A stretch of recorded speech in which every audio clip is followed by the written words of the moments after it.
Hola, ¿cómo están? Soy Jaime Toledo, presidente de la Asociación Chilena de Energías Renovables y Almacenamiento. Estoy muy contento hoy día porque estamos haciendo un nuevo episodio de este ciclo de podcast de los 20 años de Acera. Estamos con un invitado muy especial, pero siempre acompañado junto a un ícono de las energías limpias, nuestra directora ejecutiva, Ana Lía Rojas. ¿Cómo estás, Jaime? Muy bien. Qué bueno estar aquí de nuevo. Estamos muy contentos de tener un nuevo episodio de este podcast y tenemos un invitado especial. Un invitado de lujo. Un profesor, un académico de la Universidad Adolfo Ibáñez, un consejero de Acera. Además. Y al mismo tiempo un emprendedor que tiene un emprendimiento muy espectacular respecto de generación distribuida, evidentemente de energías renovables y limpias. Con nosotros el señor José Luis Opazo. ¿Cómo estás? Yo estoy fantástico. No sé con qué sombrero he venido hoy día, así que me tiró los tres al tiro. Todos los sombreros que siempre correspondan. Vienes con el sombrero de ser humano. Exacto, El ¿no? primero.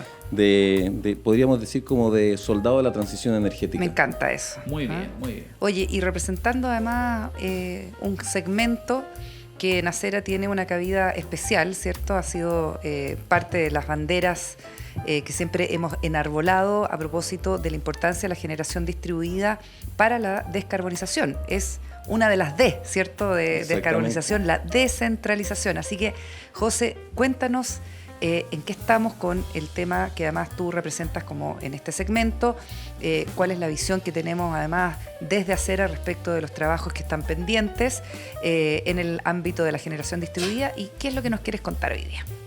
Bueno, vamos a conversar de los desafíos de la transición energética. Yo creo que lo primero es como entender qué significa transición energética. Bien. Yo me acuerdo casi 10 años atrás, cuando se estaba escribiendo la política Energía 2050. La política energética, la primera vez que nos sentamos dijimos, necesitamos tener una política energética con un rol del Estado, con todos los actores, etcétera. Yo tuve la suerte de participar en ese proceso. Fui como, podríamos decir, el ghostwriter de la hoja de ruta. Y en ese proceso yo me acuerdo que en cada una de las reuniones nos juntábamos y decía, bueno, y esto es un proceso de transición energética, y me decían, ya viene paso de nuevo con la cuestión de la transición, me decían. ¿sí? Los fenicios. Claro, sí. Entonces, Oye, ¿y fue muy resistida a escribir esa política?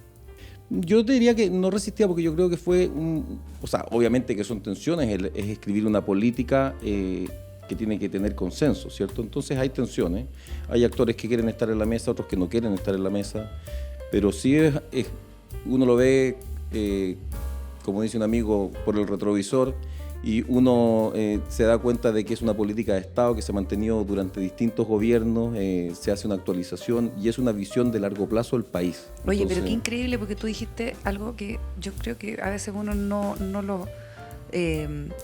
estamos acostumbrados a reflexionarlo, pero hubo muchos años en donde no había política energética. que no necesitábamos política. Exacto. Porque nuestro modelo de desarrollo energético era un modelo que estaba en manos de los privados y ellos tomaban las decisiones correctas. Claro, casi Exactamente. espontáneo. Bueno, eso es una historia y no es, me imagino, el caso de conversarlo hoy día, pero son 40 años más de 40 años desde que tuvimos todo un proceso a nivel global, ¿cierto?, de liberalización de los mercados, y después nos damos cuenta, bueno, hay otros actores. El mundo ha cambiado. Claro. La visión de la sostenibilidad es completamente distinta de la que teníamos en los 80. Absolutamente. ¿Y dónde está el punto de inflexión, José Luis? ¿Cuándo logramos hacer esa aceleración respecto de concretar una política energética y empezar a cumplirla? ¿Cuándo crees tú si hay un punto de inflexión? Bueno, claramente hubo situaciones críticas en el sector, Claro. ¿cierto? Teníamos los recortes de gas desde Argentina, y lo otro es que empieza a ocurrir a escala internacional una preocupación de urgencia respecto de abordar la crisis climática. La constatación de que esto es un tema que se aborda desde el sector energía principalmente. Absolutamente. El cambio dentro. climático es un problema del sector energía. Bien. Las emisiones de CO2 provienen de la combustión, de la quema de Fósiles. carbono fósil, de combustibles fósiles, ¿sí?, en todo ámbito. Y también es un problema económico, ¿eh? Hace unos meses revisamos cifras respecto de cuántos combustibles fósiles importamos el año 2022. Ujú. Oye, la cifra es tremenda. Las cifras son 20.000 millones de dólares importó Chile en combustibles fósiles. Es decir, 55 millones de dólares diarios quemamos, teniendo el desierto con mayor radiación solar del mundo y vientos muy buenos a lo largo de todo el país. Pero eso es entre un 5 y un 10% del PIB. ¿Te das cuenta? O sea, nos gastamos en importar, generamos plata y la tenemos que mandar afuera para poder traer la energía que necesitamos cuando tenemos mucha energía aquí en Chile. ¿Cierto? Oye, ¿y cómo llegamos de este concepto a este ámbito que queremos hoy día invitarte a recorrer en nuestro programa, que se llama Generación Distribuida? ¿Cuál es el aporte de la generación distribuida a la transición energética, a la descarbonización? Ya. De nuevo no voy a responder tu pregunta, pero bueno. A ver, porque quiero simplemente como poner arriba de la mesa, entender qué significa una transición. Las transiciones son cambios fundamentales en la forma en cómo satisfacemos necesidades de la sociedad. Eso es una transición, un proceso de gran transformación, de un cambio profundo. ¿Y qué caracteriza la forma en cómo hacemos las cosas en la sociedad? Es que tienen una estructura, ¿cierto? Tienen un set de reglas que se han ido conformando a lo largo del tiempo. La forma en cómo hacemos energía o cómo hacíamos energía eran grandes centrales en base a combustibles, ¿sí? Y lo otro es que, como pasa mucho tiempo en la construcción de estos sistemas, son estables, son robustos, son difíciles de botar, ¿cierto? Entonces un proceso de transición requiere primero repensar el set de reglas y tiene que, lamentablemente, desestabilizar la forma en cómo lo hacemos. ¿Hay ganadores y perdedores? Hay ganadores y hay perdedores. Hay tremendas oportunidades, pero siempre va a haber perdedores. Hay posiciones de poder importantísimas de algunos actores que no quieren perder. Entonces, no es un proceso donde estamos todos de acuerdo. Okay. Hoy día todos sabemos que tenemos que hacer la transición energética y lo miramos desde el lado bonito, pero hay tensiones, no son procesos automáticos de cooperación. ¿Las transformaciones, las transiciones? Absolutamente. Ya. Oye, ese es un punto, yo creo que para ponerlo ahí dentro de las frases de oro, porque pareciera ser que hoy día estar en tensión o estar discutiendo, ¿cierto?, en los distintos diálogos, en los distintos foros que tenemos, y tener desacuerdo pareciera algo muy terrible, pero tú, en tu opinión, entonces pareciera ser algo propio de un proceso de transformación. Absolutamente. Y en ese sentido estos procesos de transformación toman mucho tiempo, son de largo plazo, hay un reemplazo en tecnología. Normalmente en la forma en cómo uno hace las cosas hay una tecnología que está al centro, ¿ya? Pensemos en cómo nos movemos. Hay una tecnología que es la tecnología que nos mueve, se llama motor de combustión interna. ¿Sí? En el sector eléctrico son las turbinas de generación térmicas, claro, ¿cierto? Y hay un set de reglas, hay calles pavimentadas, hay semáforos, reglas del tránsito, estaciones de servicio, infraestructura, etcétera, que está alrededor, y eso va cambiando, ¿cierto? Entonces, esto es lo que llaman los gringos los problemas perversos, los weak problems. Oye, yo leí además en todo este capítulo de transición energética, todas las transiciones energéticas han demorado entre 60 y 100 años. A propósito de la adopción de son las oleadas tecnológicas que hablan, ¿cierto? Ahí, bueno, tú me presentabas, Jaime, yo también soy académico y me he dedicado a estudiar esta cuestión, pues a mi doctorado es en estos temas. Muy bien, el doctor entonces. Entonces, gracias por el doc. El doc. Entonces, efectivamente, son estas oleadas tecnológicas que han durado a lo largo de la historia de los últimos 200 años, 50, 70 años, cuando se reemplazan. Pero tenemos que hacerla de manera muy rápida. Eso. Esta tenemos la urgencia, entiendo. O sea, en términos que tenemos climáticos, la convicción, los que trabajamos en energías limpias y renovables, que somos miembros de Acera, tenemos la convicción de que esto es una urgencia climática. O sea, tenemos una urgencia, no tenemos los 50 o 70 años, no tenemos todas las tecnologías. Hoy día tenemos gran parte de las tecnologías disponibles, particularmente las tecnologías variables renovables, solar y eólica, que son las que ganaron la carrera, podríamos decir, que son las que son el centro del set de tecnologías de la primera mitad del siglo XXI. Pero nos faltan otras. Hay que añadir nuevas tecnologías. Obviamente, nos falta mucho en almacenamiento. Y distintas escalas. Exactamente, mucho en almacenamiento, mucho en digitalización, y entremos entonces a lo que me preguntaba la Analía, el rol de las distribuidas. En el mundo, en promedio, cuando uno mira todos los mercados del mundo, el desarrollo de renovables durante los últimos 20 años, que más o menos es el periodo, desde más o menos el año 2000, cuando se empezaron a instalar con fuerzas renovables, primero en el primer mundo y después en el mundo en desarrollo o en los mercados emergentes, la mitad es de gran escala y la otra mitad es de pequeña escala, techos solares, pequeños proyectos de generación, etc. Pero es muy relevante, es la mitad del desarrollo que se ha llegado hasta el día. ¿Y qué pasa en Chile? En Chile tenemos una manera un poco distinta de mirarla, ¿ya? Porque normalmente hablamos de los PMGD, que para nosotros es como lenguaje común, la gente que escucha de repente dice que es un PMGD, pero son proyectos de generación con renovables, solar por ejemplo, que ocupan, por decir, 10 hectáreas. pero la vocación de esos proyectos es ser de gran escala porque le venden energía al sistema. Están distribuidos, están conectados a las redes de distribución, pero no tienen la misma lógica o la misma vocación de ser realmente, no solamente distribuidos porque se conectan a redes de distribución, sino que las energías distribuidas distribuyen poder, están en las manos de distintos actores, etcétera, ¿sí? En Chile tenemos en distribuida, lo que se le llama generación distribuida, GD, que es nuestro net billing, 200 megawatts. Es poco. No es nada prácticamente. 19.118 instalaciones según mis registros así Mira, al callo que llevamos en proyectos. acera. Son pequeños, sí, de net billing. Pero en renovables, eólica más solar, tenemos entre 10 y 15.000, podríamos decir, ¿cierto? Claro. Entonces es muy marginal lo que aportan estos 200 aún en Chile. Claro. En el mundo es mitimota. ¿Y qué haríamos, José Luis, para acelerar o para que esta penetración de proyectos de pequeña escala, de generación distribuida, de verdad distribuida, como dices tú, avancen rápido? Uy, esa es la pregunta clave de oro, ¿cierto? Yo creo que lo primero es darnos cuenta que tenemos una tremenda oportunidad por ver esa otra mitad de la torta, ¿ya? Que no nos hemos preocupado. Y no solamente desde el punto de vista del usuario final que puede usar su propia energía general, inyectarla a las redes, recibir ingresos por eso, ¿ya?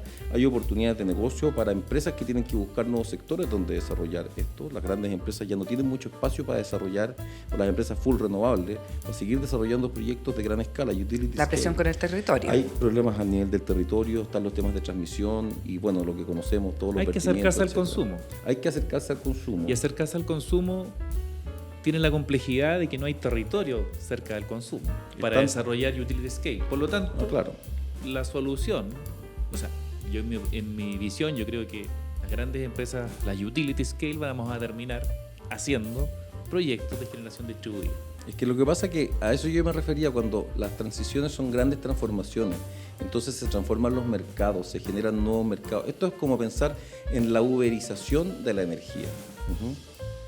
Oye, el punto yo creo de cómo contribuir a una agenda de la generación distribuida desde acera, a propósito que además tenemos una ley, ¿no? Tenemos una ley de medios distribuidos que tiene los años que tiene ya, tiene más de 6 o 7 años, con las cifras que tú diste, ¿no? O sea, a net billing, la cantidad de estos 200 megas, los desafíos pendientes, y sin embargo una ley de distribución que no termina de definirse o no termina de convocar en el fondo a una nueva discusión en ese único segmento que no ha tenido reforma en los últimos 40 años.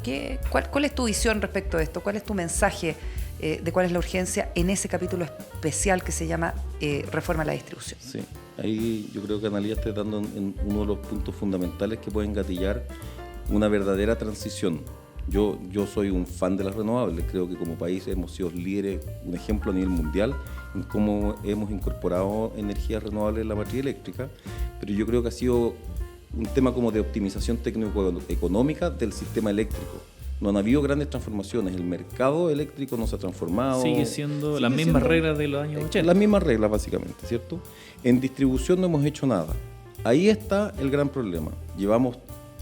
Vamos a cumplir un tercer gobierno con la idea de reformar la distribución eléctrica. Hubo una propuesta durante el gobierno de Bachelet 2, una segunda propuesta durante el gobierno de Piñera 2, y en este gobierno ha ido quedando retrasado por una serie de urgencias que van ocurriendo, ¿cierto? El problema de vertimiento de renovables variables, particularmente en el norte, y desacople, los temas tarifarios que hoy día están arriba de la mesa, y ahí queda detrás, ¿cierto? Conversamos, José, hace un par de días atrás a propósito de nuestro intercambio habitual, como tú como consejero en Acera, y tú me decías, mira, no tiene sentido hablar de subsidios de tarifa eléctrica si no se acompañan con políticas de generación o de autogeneración, ¿cierto?, distribuida, que puedan facilitar y también ecualizar una tarifa, un acceso, digamos, en términos de costo de energía eléctrica más barato. Cuéntanos un poquito de eso. Sí.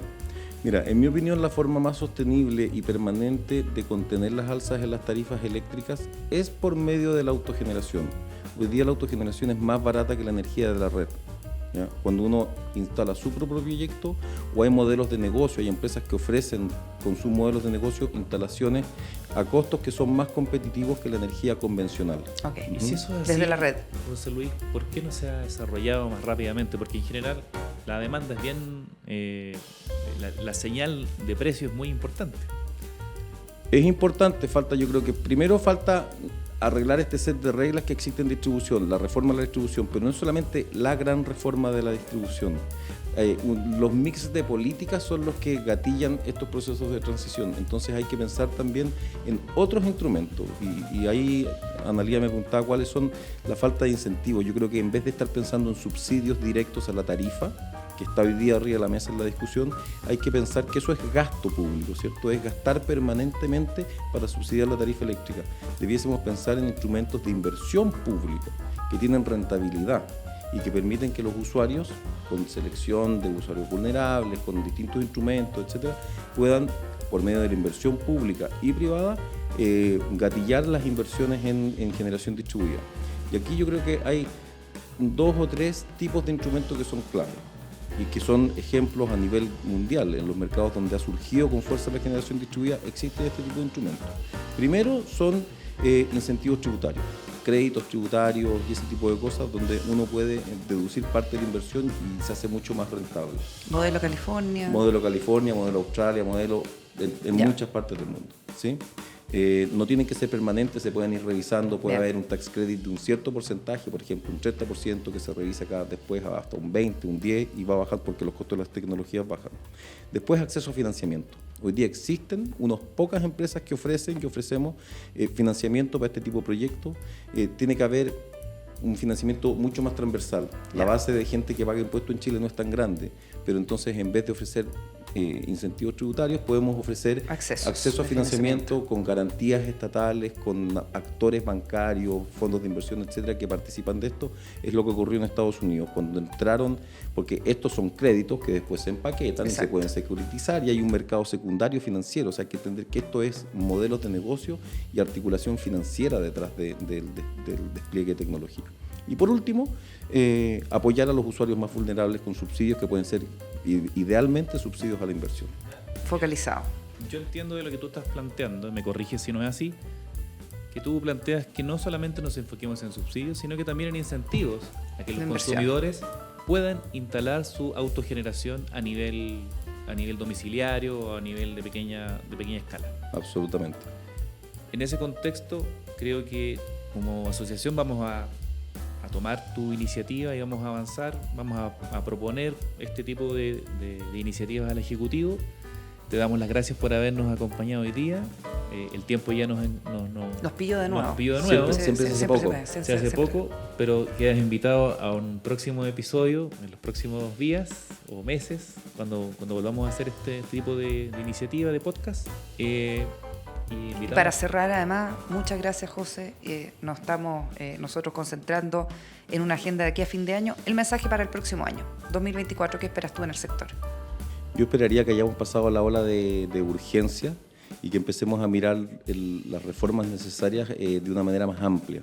¿Sí? Mirada de largo plazo. Una mirada un poco más de largo plazo. La transición energética tiene un objetivo claro, que es la descarbonización del sector. Eso no solamente implica el sector eléctrico, hay que electrificar. Entonces hay un set de políticas que hay que ir impulsando y que tienen que ir caminando orientados hacia ese objetivo final.